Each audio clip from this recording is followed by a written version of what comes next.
Praise God. Ano man yung pinagdaanan natin sa loob ng isang linggo, tayo ngayon ay magkakasama. Sige po, yung iba, pwede sa taas. Pero mas mainit sa taas eh. Amen. Sino po nag-practice na? Nag-practice ng alas 8. Dahil sa ating promotion sa social media ay 8 yung nailagay ni Hannah. Pero totoo po, magiging 8 na tayo sa next week. Alas 8 tayo. Kasi po ay mamaya lang, meron na ulit na School of Leaders 3. Kaya po yung mga nasa process, may iiwan mamaya, yung graduate ng re-encounter last Sunday. Mamaya po ay magsisimula na yung kanilang klase after ng service. July ngayon, July 5. Hanggang 10 pa po yung kanilang lesson na iti-take.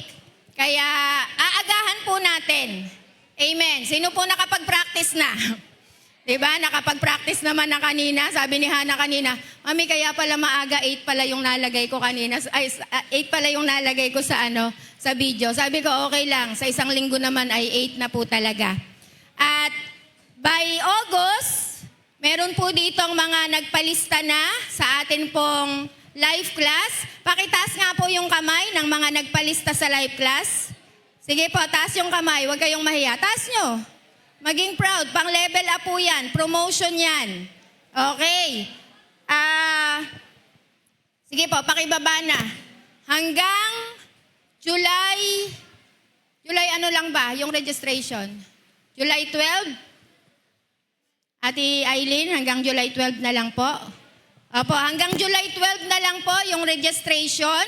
At i-close po natin sa July 12 kasi po ay magpapagawa tayo ng inyong devotional. Meron po kayong libro na babasahin. Papagawa po natin yon para mabilang kung ilan yung eksakto talaga na papasok sa life class. Ang life class po ay pang level up. Amen. Sabihin mo sa katabi mo, level up. Magle-level up or pang promotion. Amen. Palakpakan nga po natin yung matatapang na nagpalista. Pang promotion yan. Mapopromote ka from members para maging leader. Hindi po yan nakakatakot. Sabihin mo sa katabi mo, hindi yan nakakatakot. Kasi nga, i-equip ka naman. I-equip ka naman. Ewan ko ba yung iba, bakit natatakot magsalita, natatakot mag-share, natatakot maging leader, samantalang pag nanay at tatay ka naman, leader ka. Tandaan nyo po yan. Pag nanay ka o tatay, leader ka. Totoo ba yon? Diba? Leader ka. Alam nga naman yung anak mo ang nagdidesisyon para sa pamilya. Meron ba dito anak ang nagdesisyon, hindi yung magulang? Diba? Yung magulang ang nagde-decide. Yung magulang ang bibigay ng direksyon. Yung magulang ang nagsasabi kung ano yung mga plano, kung ano yung mga pangarap, hindi yung mga anak. Kaya kapag po tayo ay pumasok sa life class, ihahanda po natin or i-equip natin yung bawat isa para maging leader. Sapagkat ang goal ng church na to, makinig po kayo, ang goal po ng church na to, anong goal natin? To make every believer a leader of leaders. Kaya wala po dapat ditong believer lang. Wala ditong member lang. Ano lang ako doon eh. Doon sa United New Life, ano lang ako doon, member. Hindi po yun ang goal ng church na to.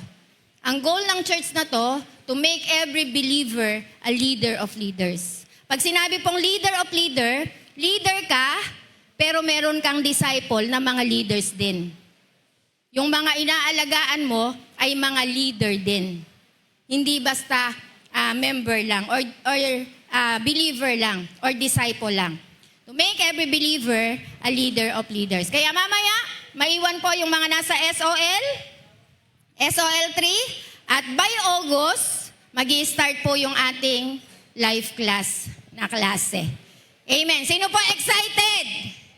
Amen. Ma-excite po kayo sapagkat napakaraming bagay na matutuklasan tayo tungkol sa Panginoon, tungkol sa atin, sa sarili mismo natin, at sa calling at sa pinapagawa ng Diyos sa atin.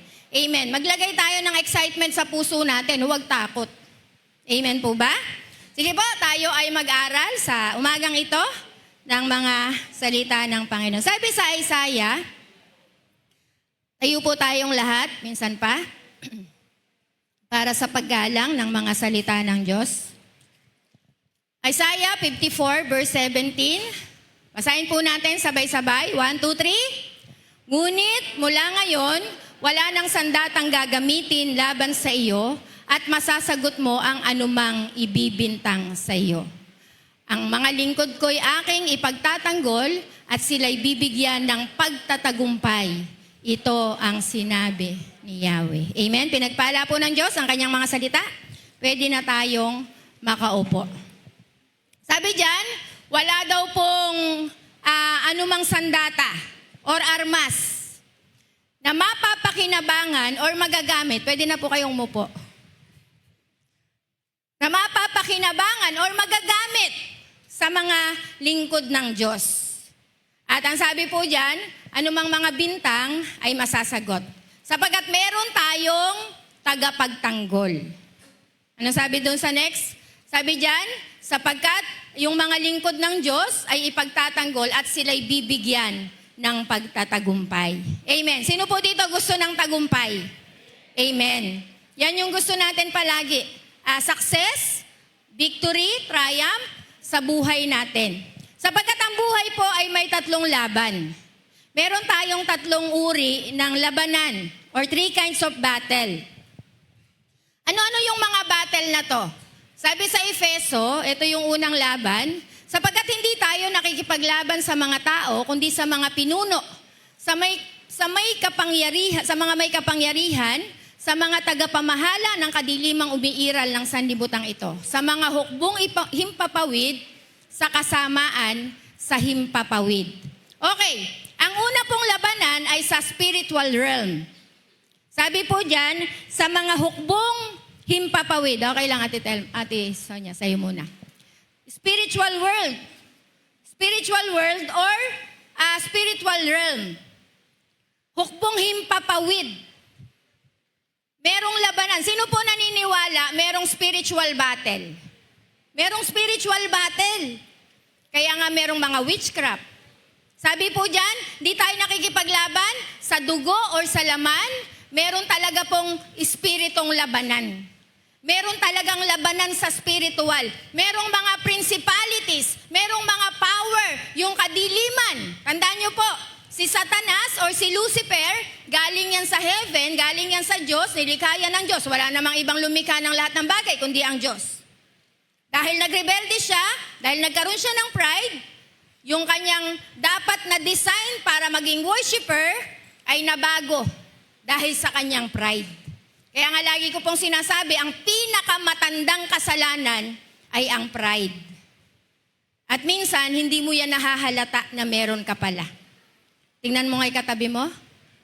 Tanongin mo nga, baka meron ka niyan. Diba? Minsan yung pride, hindi mo yan nahahalata. Lalo sa mag-asawa. Diba? Walang gustong mag-sorry.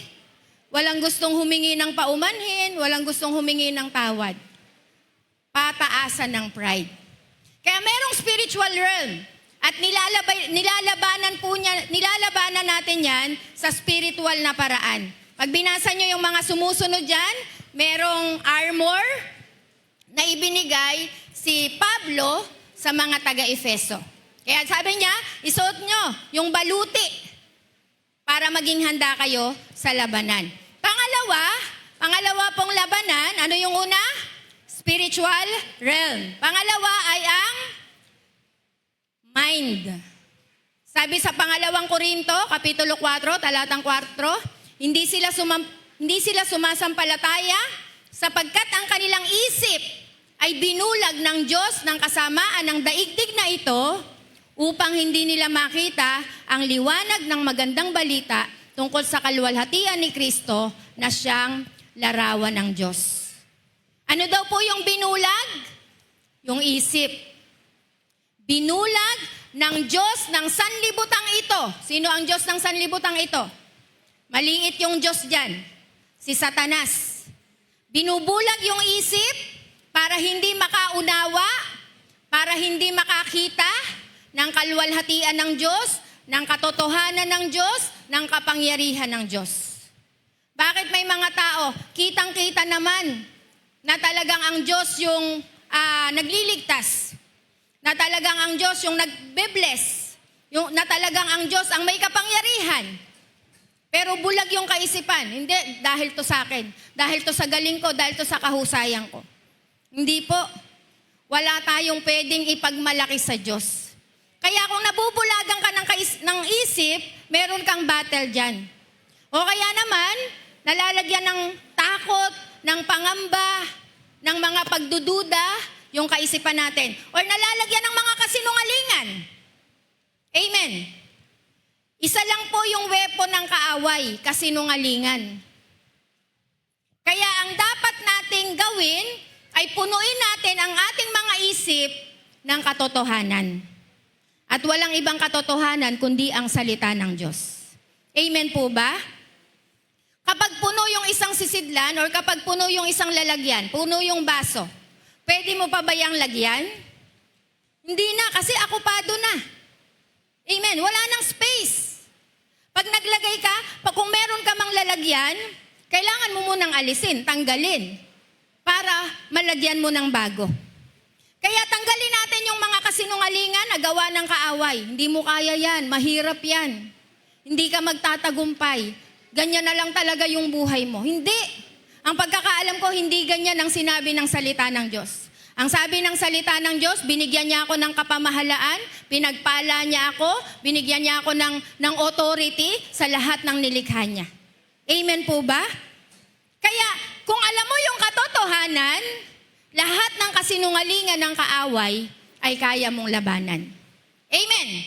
Kaya doon magsisimula yung labanan. Minsan hindi tayo nakikipaglaban sa spiritual realm, pero sa isip natin, pag sa isip po natin, tandaan nyo to, pag sa isip mo natalo ka na sa realidad.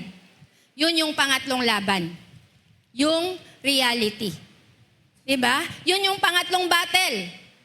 Yun yung pangatlo nating digmaan, yung realidad, yung totoong buhay, yung katotohanan, yung nangyayari sa atin araw-araw. Ano nangyayari sa atin araw-araw? Nakikipaglaban tayo sa kahirapan, nakikipaglaban tayo sa karamdaman, nakikipaglaban tayo sa magulong pamumuhay, nakikipaglaban tayo sa kasalanan, nakikipaglaban tayo sa maling sistema.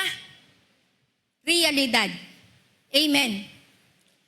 Pero, kung meron kang tamang kaisipan, meron kang mga katotohanan, yung realidad na yan, madali mo yang mapapagtagumpayan. Amen.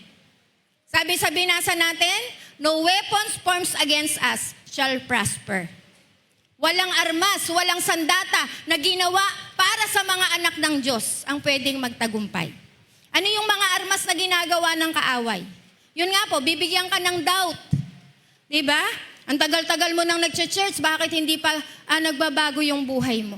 Ang tagal-tagal mo na yan sa church na yan, bakit yung pamilya mo ay mahirap pa rin? Mga pag-aalinlangan. Pero sa umagang ito, tatalunin po natin lahat ng labanan na yan. Amen! Sino handang tumalo sa lahat ng laban na yan? At magtagumpay tayo sa pangalan ng ating Panginoong Hesus. Sabi ng Bible, we are more than conqueror. Higit pa tayo sa mananagumpay. Diba? Yung tagumpay ng Panginoong Hesus, binigay sa atin. Hindi tayo yung nakipaglaban. Palagi kong sinasabi yung magandang ilustrasyon na yan, kay Jinky Pacquiao at kay Manny Pacquiao. Alam na po ito ng karamihan, narinig nyo na yan? Every time na si Manny ay magtatagumpay, hindi lang yung belt yung napapanalunan niya. Tama po ba? $1,000,000 yung napapanalunan niya. At pagkatapos ng kanyang tagumpay, ibinibigay niya yon kay Jinky Pacquiao. Si Manny Pacquiao ang nakipaglaban, pero si Jinky Pacquiao ang nakinabang. Anong tawag kay Jinky Pacquiao? more than conqueror. Amen. At sabihin mo sa katabi mo, ikaw yun. Si Jesus ang nakipaglaban at ang tagumpay ay binigay sa iyo ng Panginoong Jesus. Amen. Pinagtagumpayan ng Panginoong Jesus ang kasalanan, ang kamatayan, at ang kapangyarihan ni Satanas. Alam niyo po ba, araw-araw ko yung binabanggit? Pag ako'y nagpe-pray, Lord, salamat.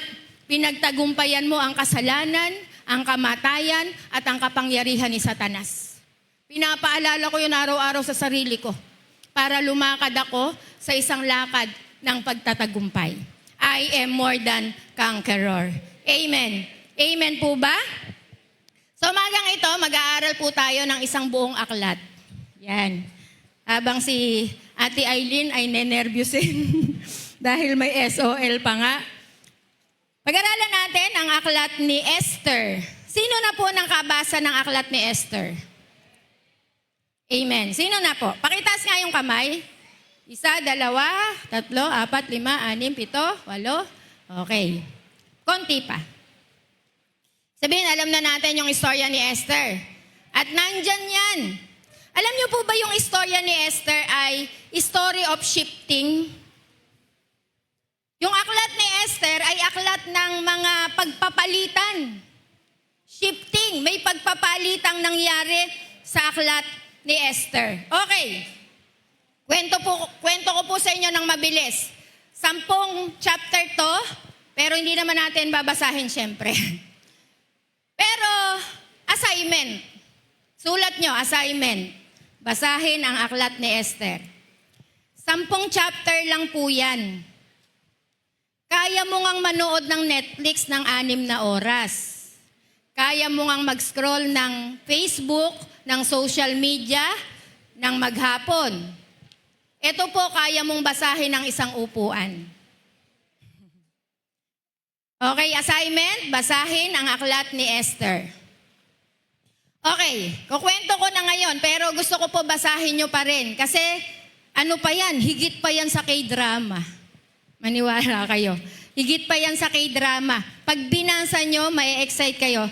Inulit kong basahin yan kahapon. Tawa, iyak yung nangyari sa akin. Okay. Sino ba si Esther? Ano ba si Esther? Si Esther po ay reyna. Tingnan mo yung katabi mo. Siyempre, hindi yan reyna. Si Esther ay reyna Esther. Sa chapter 1, ang Hudyo ay nabihag ng Persia, ng Media, at sila po ay naging doon sila namumuhay. At si Haring Xerxes ay nagmainam ng kanyang kapangyarihan, ng kanyang kayamanan, ng bongga-bongga niyang pamumuhay. At chapter 1 to pinatawag niya si Reyna Basti. At si Reyna Basti, medyo may attitude, hindi siya pumunta. Kasi may sarili siyang banquet. May sarili siyang piging. Kaya kahit na pinatawag ng hari, yung reyna hindi nagpunta. Diba? May attitude. Kaya natanggal siya sa pagiging reyna. At sa chapter 2, okay, chapter 2 na tayo. Chapter 2, naghanap ang hari ng reyna. At si Esther nga po ay nakuha bilang reyna. Si Esther ay inalagaan ni Mordecai, pinsan niya. Ito yung nagpalaki sa kanya, ito yung nag-aruga sa kanya, at ito yung tinuring na siyang anak ni Mordecai. Pinsan lang po niya yon. At dahil nga po napili si Esther, pinagandahan sila, pinaganda sila, pinabango sila, lahat ng mga pampaganda para maging karapat-dapat na maging reyna ay ginawa kay Esther. At marami siyang naging pabor na nakuha doon sa mga katiwala ng hari. Si Mordecai po ay meron din naman siyang posisyon doon sa palasyo. Kaya lang, merong kontrabida. Kaya nga sabi ko sa inyo, higit pa to sa K-drama. Ang kontrabida ay si Haman. Si Haman ay ministro ng hari, mataas na ministro ng hari, na tuwing siya ay lalabas sa palasyo, si Mordecai ay nandoon sa may pintuan ng palasyo. Lahat kasi ay nagbabaw sa kanya. lahat ay lumuluhod kay Haman. Pero si Mordecai, hindi siya lumuluhod. Hindi siya natitinag. Wala siya. Ano lang siya? Wala siyang reaksyon pag dumadaan si Haman. At iyon po yung nag-trigger para si Haman ay magkaroon ng inis, galit, poot sa mga Hudyo. Nalaman pa niya na Hudyo pala tong si Mordecai. Hindi alam ni Haman na si Esther ay Hudyo. Kasi sabi ni Mordecai, huwag mong sasabihin na Hudyo ka. Huwag mong sasabihin na Jew ka, Jews. Sapagkat yun muna ay nilihim nila. Sa madali pong salita, yung galit ni Haman ay lumala ng lumala every time na makikita niya si Mordecai. Kaya gumawa siya ng decree. Okay, gumawa siya ng batas, gumawa siya ng kautusan. Ewan ko kung naipasulat ko to. Sabi sa verse 4, sa chapter 4 na po tayo. Chapter 3 muna. Chapter 3, verse 8. Sabi dito, pagkatapos nito, sinabi ni Haman sa Haring Xerxes, sa lahat pong panig ng inyong kaharian ay may isang lahi ng mga tao na may sariling batas. Yan nga po yung mga Hudyo. Sa alinmang lahi. Hindi po sila sumusunod sa inyong utos at magkakasama po kung papabayaan ninyo silang ganito. Kung inyong mamarapatin, ipag-utos po ninyo na lipulin ang mga taong iyon at magbibigay po ako ng 350,000 kilong pilak sa mga pinuno at ito'y ilalagak sa kabangyaman ng hari. Okay. Yung galit niya, yung inis niya, na-trigger dahil lang hindi yumuyuko sa kanya, hindi lang gumagalang sa kanya si Mordecai. Meron na ba kayong ganyang kapitbahay? Or kakilala? Or katrabaho? Na talagang inis na inis sa iyo? Una, inis na inis siya dahil Hudyo si Mordecai. Pangalawa, inis na inis siya dahil hindi nga ito rumirespeto sa kanya. Kaya ano yung nangyari po? Sabi niya sa hari, dapat po meron tayong kautusan. May mga lahi dito na hindi sumusunod sa iyo at makakasamayan. Makakasamayan sa inyo, mahal na hari. Kaya pag binasa niyo po yung mga sumunod na talata, ibinigay ng hari yung kanyang pangtatak. Yung kanyang pantatak, simbolo ng kanyang authority. Diba? Simbolo ng kanyang authority. At ibinigay yun kay Mordecai. Sabi sa verse 13, 3:13, ipinadala sa pamamagitan ng sugo ang liham sa mga lalawigan at kaharian na nag-uutos, patayin ang lahat ng Hudyo, maging bata man o matanda, lalaki man o babae, at samsamin lahat ng kanilang ari-arian. Iksasagawa ito sa 13 araw ng 12 buwan. Okay. Naglagay ng batas. Ano ang batas? Nakikinig po ba tayo? Ano batas? Patayin lahat ng Hudyo. Papatayin lahat ng Hudyo. At gagawin ito sa 13, sa 12 buwan ng taon. Parang kumbaga sa atin, lagyan natin ng date. December 13. December 13, decree na to. Pag sinabi pong decree, batas na to. Pinirmahan na ng singsing. Nilagdaan na ng singsing ng hari. At sa chapter 4, ano nangyari? Ito po ang nangyari. Si Mordecai, nung malaman niya yung batas, nagsuot ng sako, nagluksa, nagfasting, nanangis, sumisigaw. Hindi siya makapasok sa palasyo kasi bawal yung ganong damit. Nagsuot ng kasuotang paghihinagpis. Sapagkat, kung ikaw, tanong ko po, kung nasa death row ka, kung malagay ka sa death row, kung sa December pala mamamatay ka na, ano gagawin mo?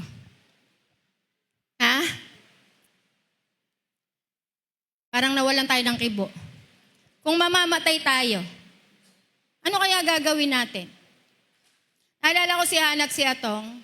Nung si Atong ay nasa ospital, nag-uusap sila. 16 years old na Hana at 14 years old na Atong. Sabi ni Hana, bago sila magkaroon ng tour, field trip sa Maglum. Lunes, nasa ospital po kami, sabi ni Hana, alam mo Atong, talaga naman tayo may taning na yung buhay. Sabi niya ganon, lahat naman tayo may taning ang buhay. Totoo naman po Bukas ba sigurado kang buhay ka pa? Lahat tayo sa totoo lang nasa death row. Walang nakakatiyak. Di ko lang maintindihan bakit yung mga bata hindi pinag-uusapan yun. Anong pinag-uusapan ng mga bata? Anong kwentuhan ng mga bata? Mga pangarap, mga plano, pag nakapagtapos ako ng pag-aaral, pag nakapagtrabaho ko, gusto kong mag-abroad, gusto kong bilan yung sinanay, si tatay, gusto kong maiahon sa kahirapan. Wala sa kaplanuhan yung kamatayan. Pero si Hana at si Atong, yun yung pinag-uusapan. Lunes, Martes po, nag-field trip nga sila, nag-tour nga sila sa Madlum. Sabi nila, wala talagang lahat tayo ay may taning ang buhay. At kinabukasan nga po, pareho silang nag-50-50. Nag-50-50 ang buhay. Pero sabi ng Panginoon, dumaan ka man sa ilog, hindi ka malulunod. Dumaan ka man sa apoy, hindi ka masusunog sapagkat sasamahan ka ng Panginoon. Amen! Kaya pinatunayan nyo ng Panginoon kay Hana at kay Atong. Pero, tayo ngayon, kung nasa death row tayo, paano tayo mabubuhay? Si Mordecai ay nag-fasting. At si Esther, ganun din. Nakita ni Esther, bakit kaya ito si Mordecai ay nakadamit sako? Ano kaya problema?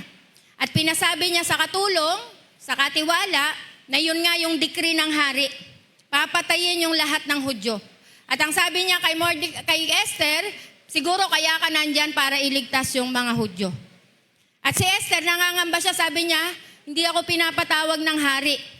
Meron din namang batas na hanggang hindi ka pinapatawag, bawal kang lumapit sa hari. Pero sabi ni Esther, sige, patawag mo lahat ng Hudyo, kami dito ay magfa-fasting din ng 3 araw. Alam niyo po ba yung kapangyarihan ng prayer and fasting? Ngayon po, nasa fasting yung mga leaders. 31 days kaming fasting, buong July, para sa preparation ng life class.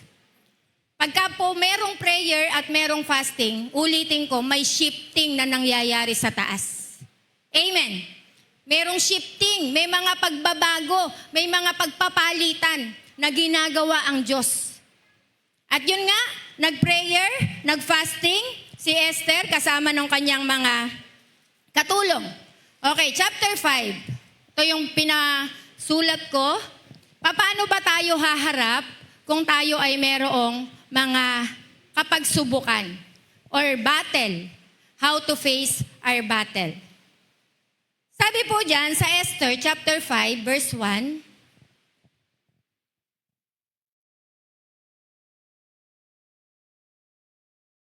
basahin ko na dito. Lumipas ang 3 araw mula nang mag-usap sina Esther at Mordecai. Sinuot ni Esther ang kanyang kasuotan bilang reyna at tumayo sa bulwagan ng palasyo, sa tapat ng tirahan ng hari.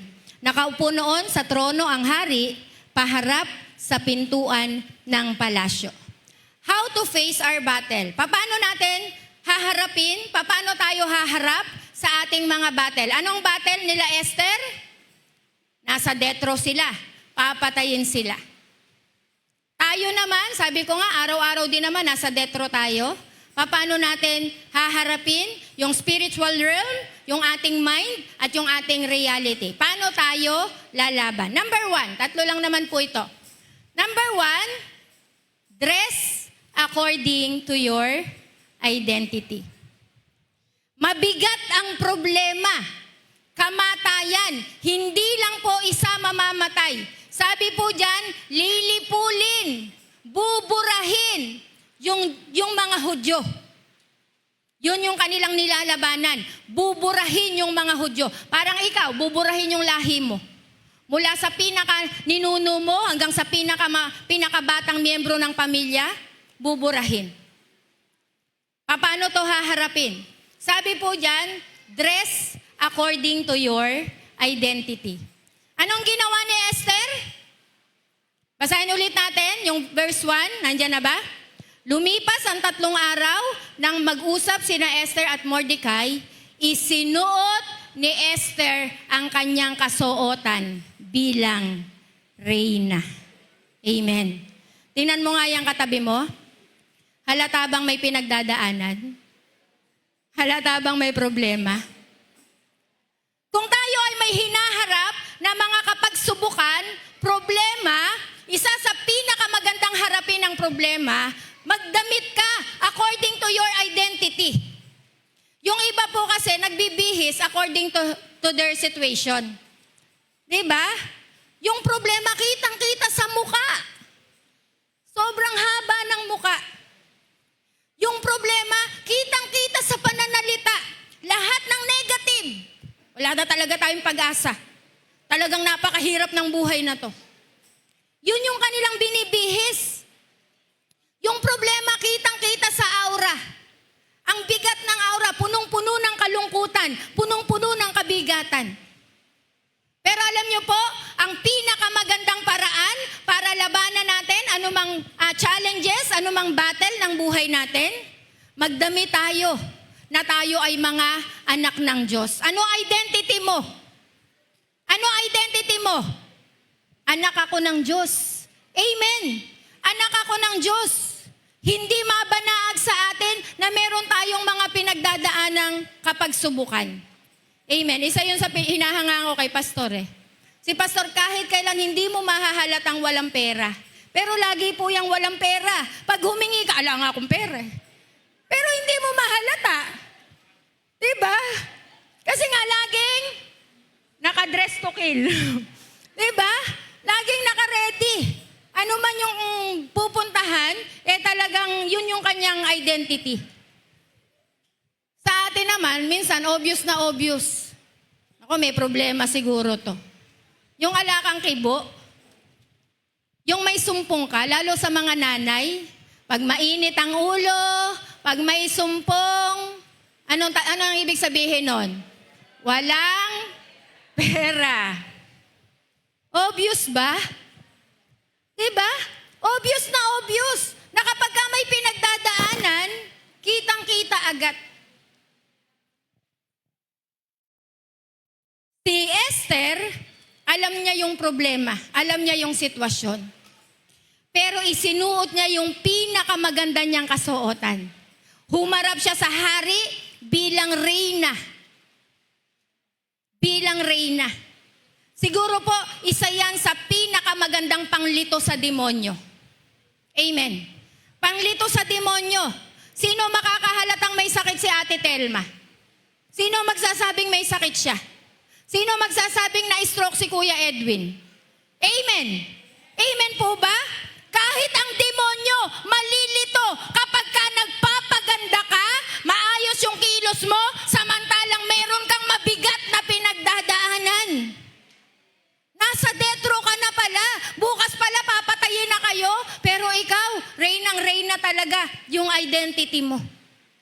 Tayo po, mga anak tayo ng Diyos, wag natin yung kalilimutan. Amen. Namatay si Jesus para sa atin, hindi lang para malungkot tayo kung meron tayong mga kapagsubukan na pinagdadaanan. We are more than conqueror. Higit pa tayo sa mananagumpay. Kaya kung meron tayong pinagdadaan ng kahirapan, kung meron tayong pinagdadaan ng kabigatan, kung meron tayong mga problema na parang napakatagal na dumating yung solusyon, dress according to your identity. Amen. Magbihis ka na nililito mo yung demonyo. Kahit ako'y may problema, basta ako'y sasamba pa rin sa Panginoon. Kahit wala akong pera, ako'y magpapasalamat pa rin sa Panginoon. Kahit ako'y may karamdaman, walang makakapigil sa akin, magse-cell group pa rin ako. Kahit ako'y merong kabigatan sa puso, walang makakapigil sa akin, magpe-pray pa rin ako. Amen po ba? Sapagkat yun yung identity natin. Amen. Yun yung identity natin. Kaya ito si Esther, yun yung kanyang unang pagharap sa battle. Pangalawa, sabi po diyan, ano yung pangalawa? Don't panic, stay calm. Sino dito kapag ka may problema na, gulong-gulo na, litong-lito na? Yung mga kabataan ngayon, ang daling ma-stress. Ang daling tumaas ng stress level, anxiety, depression. Balikan natin yung verse 1, 5:1, balikan natin. Ang sabi dyan, lumipas ang 3 araw mula nung nag-usap si Esther at si Mordecai, isinuot ni Esther ang kanyang kasuotan bilang reyna at tumayo sa bulwagan ng palasyo sa tapat ng tirahan ng hari. Tumayo lang, hindi nagwala. Diba? Tumayo lang, hindi nagsisisigaw, "Ay, mahal na hari! Wala ka bang kaalam-alam? Yung aming mga kababayan ay meron ng batas na lilipulin?" Wala pong ganun. Tumayo siya. Kalmado. Hindi nagpapanik. Tingnan mo yung katabi mo. Sabihin mo, don't panic. Diba? Alam niyo po ba, yung mga mananampalataya daw, hindi na nakakagawa ng kasalanan. Halimbawa, yung intention talaga, nagagawa ka ng kasalanan. Hindi na, kasi alam mo na, aware ka na sa kasalanan. Pero alam niyo kung saan tayo nagkakasala? Minsan sa reaksyon. Madalas sa reaksyon. Pag may problema, ano yung unang dumadating sa atin? Takot, pangamba, yun nga po, panic. Diba? Ano ba sabi sa Pilipos? Pilipos 4, sa 1-7, huwag kayong mabalisa tungkol sa anumang bagay. Sa halip, hingin ninyo sa Diyos ang lahat ng inyong kailangan sa pamamagitan ng panalangin, may pasasalamat. Amen po ba? Kaya sabihin mo sa katabi mo, kalma ka lang, kalma ka lang. Amen. Okay, number 3. Bilisan na natin, chapter 5 pa lang tayo. Plan and wait. Ano yung verse natin dyan? Sumagot si Esther, kasi sabi ng hari, dahil pumunta si Esther sa harapan ng hari. Alam niyo po bang bawal yun? Pinagbabawal yun? Pag hindi ka pinapatawag ng hari, huwag kang magpapakita. Sapagkat meron yung katapat na kamatayan. Sabi yun sa chapter 3. Chapter 3 ng, anong chapter yun? Chapter 3, verse 11, alam ng lahat na walang itinatangi ang batas ng kaharian. Sino mang lumapit sa hari, maging lalaki o babae, nang hindi ipinatatawag, ay papatayin, maliban kung ipatong sa kanya ang gintong setro. 30 araw na akong hindi ipinapatawag ng hari. Okay, kaya napaka-risky po nun na si Esther, nakadamit siyang pangreyna, tumapat siya doon sa may bintana ng hari, nang hindi siya pinapatawag. Sapagkat pag hindi siya kinalugdan ng hari o tinapat yung kanyang setro, ibig sabihin, mamamatay siya. Diba?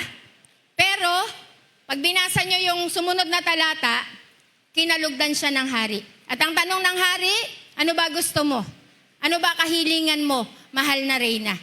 At yan nga po, verse 4, sumagot si Esther, kung mamarapati ng mahal na hari, dumalo po kayo ni Haman ngayon sa piging na inihanda ko para sa inyo. Ano yung next? Habang sila'y nagiinuman, tinanong ng hari si Esther, ano ba ang gusto mo? Sabihin mo, ibibigay ko lahat, kahit kalahati ng aking kaharian. Ibig sabihin, nalugod yung hari kay Esther. Kaya, di siya namatay. Bagkos ay tinanong pa kung ano yung gusto.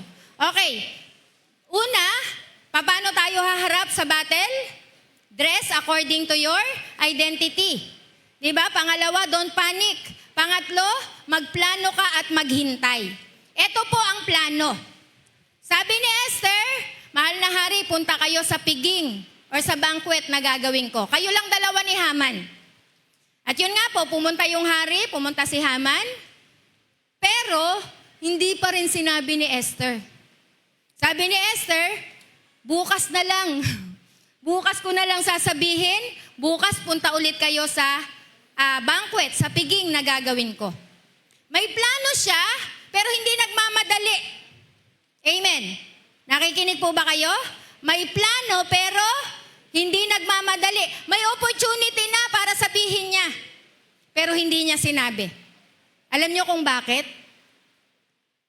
Chapter 6, yun yung naging dahilan para hindi makatulog ang hari. Galing ano? Galing ng strategy. Ano kaya hihilingin ni Reyna Esther? Sa verse 6, nakabunga doon, hindi makatulog ang hari. At dahil hindi siya makatulog, pinakuha niya yung aklat ng mga pangyayari sa kaharian. At merong pangyayari, napakaganda po ng pangyayaring ito. Meron palang nangyari na may nagtangka sa buhay ng hari. At narinig yun ni Mordecai. At ang ginawa niya, sinabi niya kay Esther. Sabi niya kay Esther na yung mga dalawang yuniko ay gustong ipapatay yung hari. At nung pinaimbestagahan ng hari, totoo nga, napatunayan na totoo yung sinabi ni Mordecai. Kaya, napabitay yung dalawang yuniko. Kaya lang, hindi pa nabibigyan ng reward si Mordecai. Ito po yung maganda. Etong si Haman, sino kontrabida? Si Haman. Si Haman, tuwang-tuwa siya. Sabi niya, pinagmamainam niya nung umuwi siya sa bahay nila, na siya lang ang inimbitahan ng hari, or ni Esther, ni Reyna Esther, sila lang dalawa ng hari sa piging. Kaya tuwang-tuwa siya, pinamalita niya sa asawa niya, pinamalita niya sa mga kaibigan niya. Kaya lang, nung lumabas siya sa palasyo, nakita na naman niya si Mordecai. As usual, dahil yun nga yung nagtitrigger sa kanya, nawala na naman yung saya niya. Diba? Masayang-masaya siya sapagkat akala niya siya lang yung espesyal. Pero nung nakita niya si Mordecai, nawala yung saya niya. Nagkaroon ng idea yung asawa niya. Tingnan niyo po, dito papasok yung ating verse sa Isaiah 54 verse 17. 5 verse 14, sinabi sa kanya ng asawa niyang si Ceres at ng kanyang mga kaibigan, bakit hindi ka magpagawa ng bitayan na 22 kalahating metro ang taas sa may pintuan ng palasyo? At bukas ng umaga, hingin mo sa hari na bitayin si Mordecai. Sa gayon, masaya kang makakapunta sa handaan. Nagustuhan ito ni Haman, kaya nagpagawa siya ng bitayan. Nagpagawa po siya ng pagbibitayan kay Mordecai. At excited siya. Chapter 6, gabing hindi makatulog yung hari, nagbukas ng libro tungkol sa kasaysayan. At sabi niya, nabigyan na ba natin ng reward si Mordecai? Hindi pa. Babasahin ko na lang po. Isang mabilis na pagbasa. Sabi po dito, 6:4. Nagtanong ang hari, sino ba ang nasa bulwagan? At teka, sa verse 2 muna, nagbasa ng bahagi ng kasaysayan tungkol sa pagkatuklas ni Mordecai sa masamang balak nila Yunikong sina Bigtag at Teres na patayin ang haring Xerxes. Dahil dito, tinanong ng hari, anong gantimpala o pagpaparangal ang ginawa kay Mordecai dahil sa kabutihang ginawa niya sa akin? Sumagot ang mga tagapaglingkod, wala po. Nagtanong ang hari, sino ba ang nasa bulwagan? Samantala, noon ay papasok sa bulwagan si Haman. Ito yung kontrabida natin. Papasok sa Haman upang sabihin sa hari na maaari ng bitayin si Mordecai. Sa ipinagawa niyang bitayan. Sinabi ng mga tagapaglingkod sa hari, si Haman po. At sinabi ng hari, palapitin niyo siya rito. Lumapit naman si Haman at tinanong sa kanya ng hari, ano ang dapat gawin sa sino mang ibig parangalan ng hari? Akala ni Haman ay siya ang tinutukoy ng hari, kaya sinabi niya, ganito po, ipakuha ninyo ang damit ng inyong sinuot, na inyong isinuot at ang kabayong inyong sinakyan nang kayo'y koronahan bilang hari. Ang damit ay ibigay sa isa sa mga pangunahing pinuno ng kaharian para isuot sa paparangalan. Pagkatapos, isakay sa kabayo at ilibot sa buong lungsod habang isinisigaw, ito ang ginagawa sa taong pinaparangalan ng hari. Sinabi ng hari kay Haman, kung gayon, kunin mo ang aking damit at ang aking kabayo, lahat ng sinabi mo ay gawin mo kay Mordecai, ang Hudyong nakaupo sa pintuan ng palasyo. Unang shifting. Amen. Nakita niyo po ba? Yung akala ni Haman na siya yung pararangalan ng hari, hindi pala. Yung kinaiinisan pa niya. At ang masakit, siya pa yung may hawak ng kabayo at naglibot kay Mordecai para sabihin ito ang pinaparangalan ng hari. Kaya alam niyo po, alam niyo po ba na lahat dapat nagfa-fasting? Ine-expect ng Panginoong Hesus dapat lahat tayo nagpa-fasting. Ang alam lang natin, nagpe-pray. Pero hindi tayo aware na dapat nagpa-fasting. Ang prayer, connection sa Diyos. Kumukonekta tayo sa Diyos. Ang fasting, nagdi-disconnect tayo sa mundo. Nagdi-disconnect tayo sa food. Nagdi-disconnect tayo sa social media. Nagdi-disconnect tayo sa mundo. Kaya napakahalaga ng prayer and fasting. Merong shifting na nangyayari. Yung isipin mong akala ay nakalimutan na ng hari, pero ipinaalala nung hindi siya makatulog at pinarangalan pa. Amen. Gusto kong sabihin, hindi ka nakakalimutan ng Diyos. Amen. Baka iniisip mo, parang hindi na ako naaalala ng Panginoon. Parang lahat ng ginawa ko nawala na ng kabuluhan. Hindi po totoo yan. Ito ngang hari, nabalikan pa para bigyan ng karangalan si Mordecai. Ikaw pa kaya nagpapatuloy, nagtsatsaga, nananalangin, nagsasakripisyo sa maraming bagay? Hindi ka nakakalimutan ng Diyos. Sabihin mo sa katabi mo, hindi ka nakakalimutan ng Diyos. Amen. Darating yung takdang araw na pararangalan ka ng Panginoon. Okay, chapter 6. Umuwi si Haman, nagalit na galit. Siyempre, inis na inis siya. Mababasa niyo po yan. Pag uwi niya, sinabi na naman niya yung kahihiyan. Nagtalukbong pa nga siya. Nagtalukbong pa siya dahil inis na inis siya at hiyang-hiya. Kaya ang ginawa niya, sinabi na naman niya. At chapter 6, yun na yung pangalawang piging, pangalawang banquet.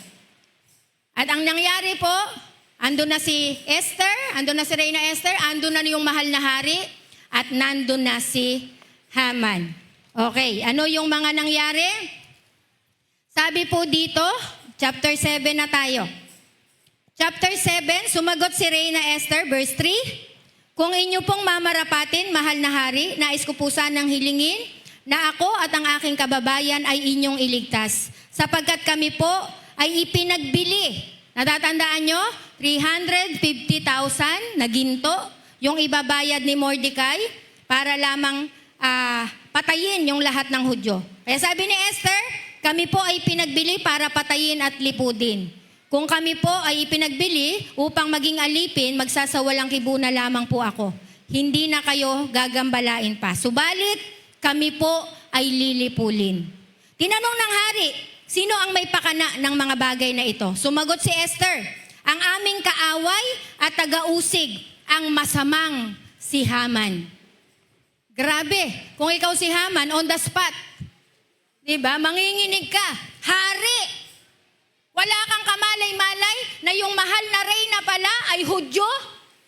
At Hudyo ang pinapapatay mo. Kaya nga merong verse doon, verse 6 yata, chapter 6 sa huling mga talata, sabi ng mga kaibigan ni Haman, kung Hudyo nga si Mordecai, hindi mo siya matatalo.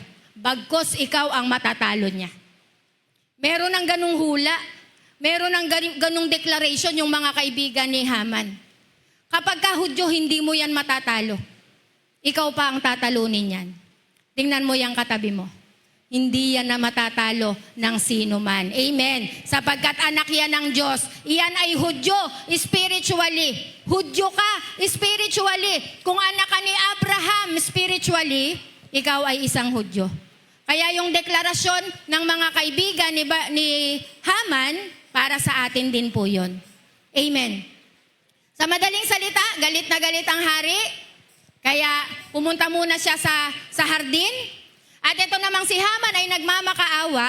Habang nakahiga si Reyna Esther, nakita ng hari na si Haman ay malapit kay Reyna Esther.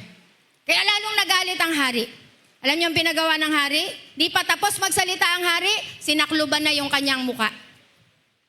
At may nagsabi, merong isang katiwala si Reyna Esther, sabi dito, verse 9, hindi pa halos tapos ang salita ng hari, tinakpan na ng mga lingkod ng hari ang mukha ni Haman. Pagkatapos, sinabi ni Harbona, isa sa mga uniko ng hari, nagpagawa po si Haman ng isang bitayan para kay Mordecai na nagligtas ng buhay ninyo, mahal na hari. Ang taas po ng bitayan ay 22.5 metro at naroon sa tabi ng kanyang bahay. Doon siya binitay, utos ng hari. Binitay nga si Haman sa bitayang ginawa niya para kay Mordecai, pagkatapos napawi ang galit ng hari. Tumingin kayo dito sa akin. Para saan yung bitayan na ginawa ni Haman? Para kay Mordecai. 54:17 ng Isaiah, no weapons formed against us shall prosper. Kahit may ginawa ng bitayan, kahit may ginawa ng weapon, hindi natin yan mapapakinabangan. Amen. Amen. Pangalawang shifting. Yung bitayan para kay Mordecai, sino ang binitay? Si Haman. At mababasa nyo sa chapter 9, pati 10 niyang anak. Pati 10 niyang anak. Pagkatapos bitayin si Haman, sabi doon, napawi yung galit ng hari. Nawala yung galit ng hari. Ang tawag doon ay justice. Amen. Tawag po doon ay justice. Sa chapter 9, sasabihin ko na lang ng mabilis, sinabi ni Esther, tulungan niyo pa rin kami, mahal na hari. Kasi ando na yung kautusan Naibigay na sa mga probinsya. Nadala na sa mga probinsya. Na sa December 13, lilipulin yung mga Hudyo. Sabi ng hari, ang utos ko, hindi na yan mababali. Ang gawin natin, amendment.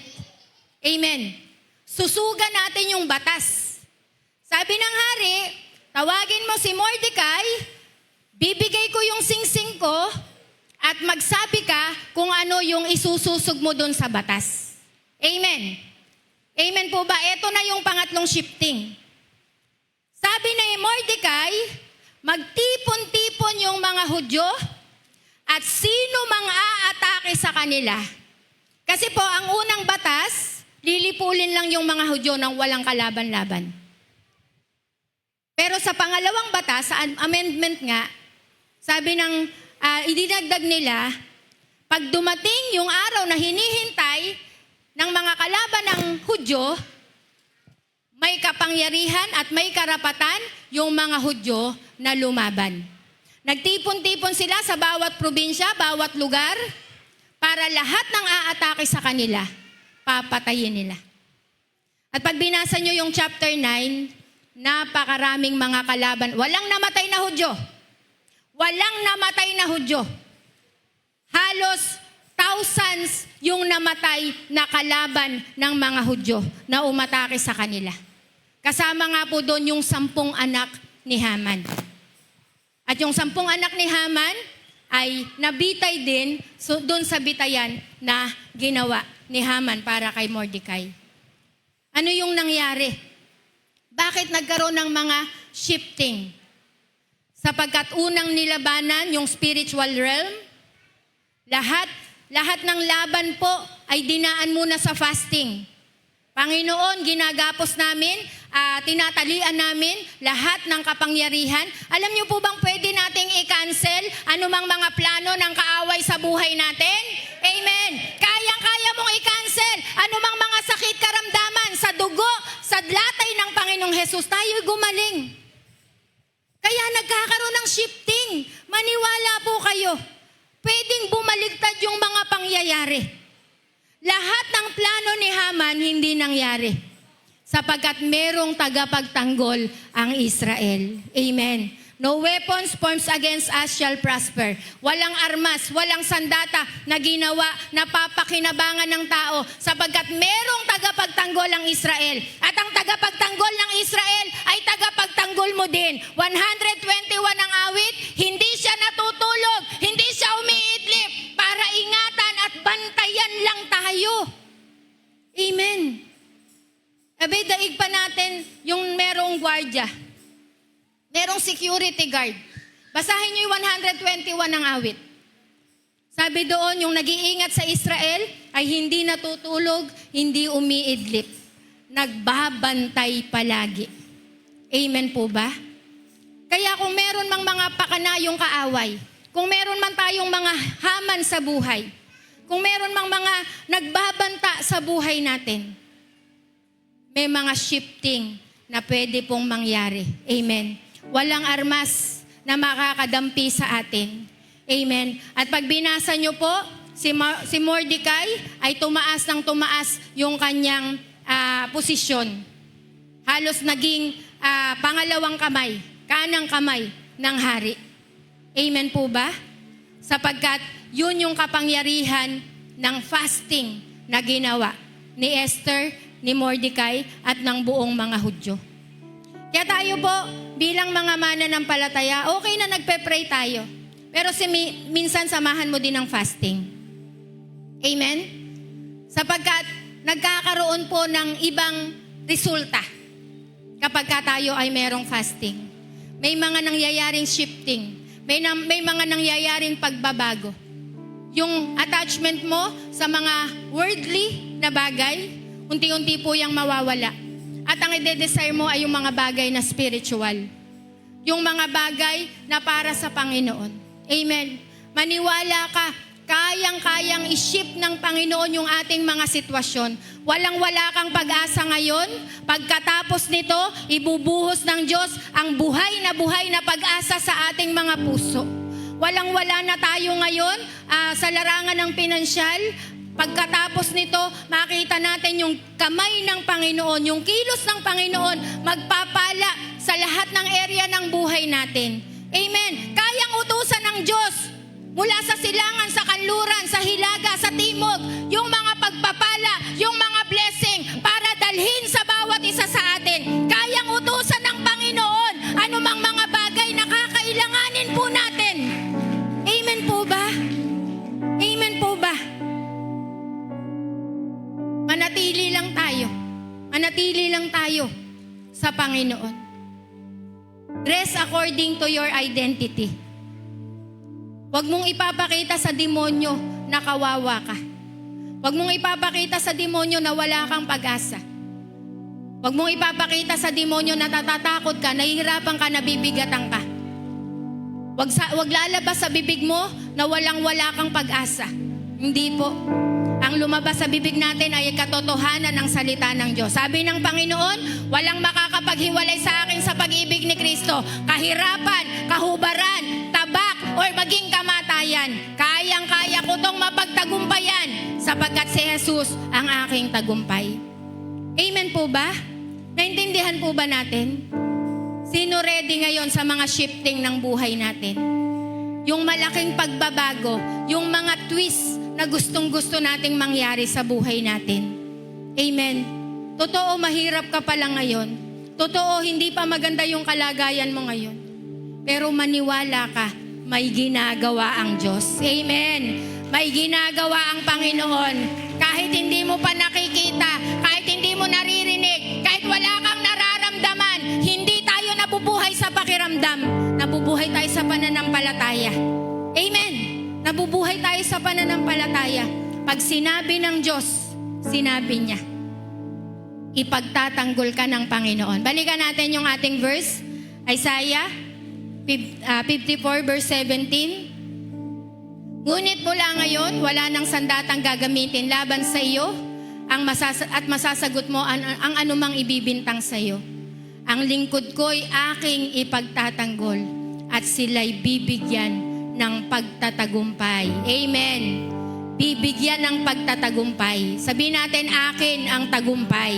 Amen. Ako'y mananagumpay. Ako'y mananagumpay. Tinugunan ng Panginoon yung aking panalangin. Tinugunan ng Diyos yung aking mga pangangailangan. Meron ng shifting na nangyayari sa spiritual realm. Meron ng shifting na nangyayari sa aking kaisipan. Hindi ako alipin, ako'y anak ng Diyos. Kaya magdadamit ako na hindi damit alipin. Magdadamit ako, magbibihis ako na hindi bihis alila, kundi bihis ng mga anak ng Diyos. Amen. Alam niyo po ba yung mga alipin sa Bible, malalaman mong alipin sila. Walang sapin ang paa. Mga nakayapak. Kaya natatandaan niyo yung alibugang anak, nung pinapunta siya ng tatay niya, sabi doon, suutan ng sandalyas. Sapagkat pag alipin ka, walang sapin yung paa mo. Pero tayo po, mga anak tayo ng Diyos, ang identity natin ay anak ng Diyos. At pag binasa nyo yung aklat ng Exodus, ang identity natin, ang pagkakaiba natin sa mga wala sa Panginoon, ay ang presensya ng Panginoon. Sabi ng Panginoon kay Moises, hindi ko na kayo sasamahan. Yung anghel na lang ang sasama sa'yo. Sabi ni Moises, Lord, wag mo na kaming paalisin pag hindi mo kami sasamahan. Sapagkat yung presensya mo, ang identity namin. Pagkasama ka namin, alam ng buong mundo na kami ay anak mo. Amen po ba? Kaya sa umagang ito, tayo lahat ay tumayo. Basahin nyo pa rin po yung Esther at magkaroon kayo ng mga personal na revelation. Personal na kapahayagan galing sa Panginoon. Mga shifting na nangyayari dyan, kahit na para sa iyo na, pag hindi niloob ng Panginoon, mapapahiya yung kaaway mo. Mapapahiya yung kalaban mo. Taas natin yung kamay natin sa Panginoon. Panginoon, sa umaga pong ito, salamat. Di ko alam yung sitwasyon ng iyong mga anak. Pero lahat kami, Panginoon, nasa death row. Lahat kami, Panginoon, ay hindi namin tiyak yung buhay. Ang katiyakan lang namin, Panginoon, na kami ay sumampalataya, tumanggap sa aming Panginoong Jesus.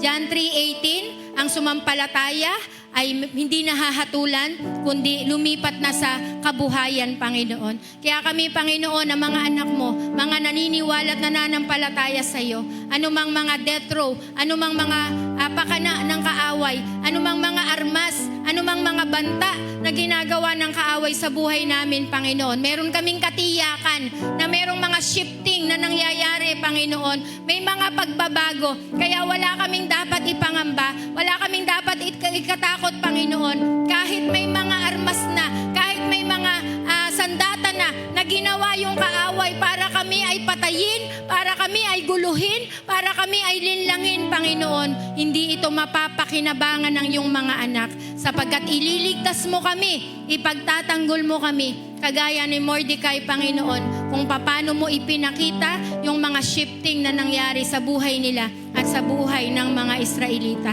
Kaya sa umagang ito, Panginoon, tulungan mo po ang iyong mga anak. Nawa nagkaroon ng kaliwanagan, kaunawaan sa aming mga isipan na kami, Panginoon, ay mga anak mo. At ito yung aming identity. Araw-araw, anuman yung sitwasyon ng buhay namin, hindi kami magdedress ayon sa aming situation. Kami magdedress ayon sa aming identity. Magbibihis kami, mamumuhay kami, Panginoon, ayon sa amin pong identity. At ang identity namin ay ang presensya mo na palagi namin kasama. Panginoon, pagpalain mo po ang mga salita mo na aming tinanggap sa umagang ito. Nawa, Panginoon, magbigay ka pa ng revelation. Habang binabasa nila sa kanilang tahanan ang aklat ni Esther, personal ka po na magsalita sa kanila. Personal ka, Panginoon. Personal na revelasyon yung ibigay mo sa kanila. At ang espiritu ng pag-unawa, espiritu ng pagkatuto, at espiritu, Panginoon, ng kamalayan, yung hinihingi ko po para sa kanila. Salamat po, O God. Purihin ka sa pangalan ng aming Panginoong Jesus. Amen.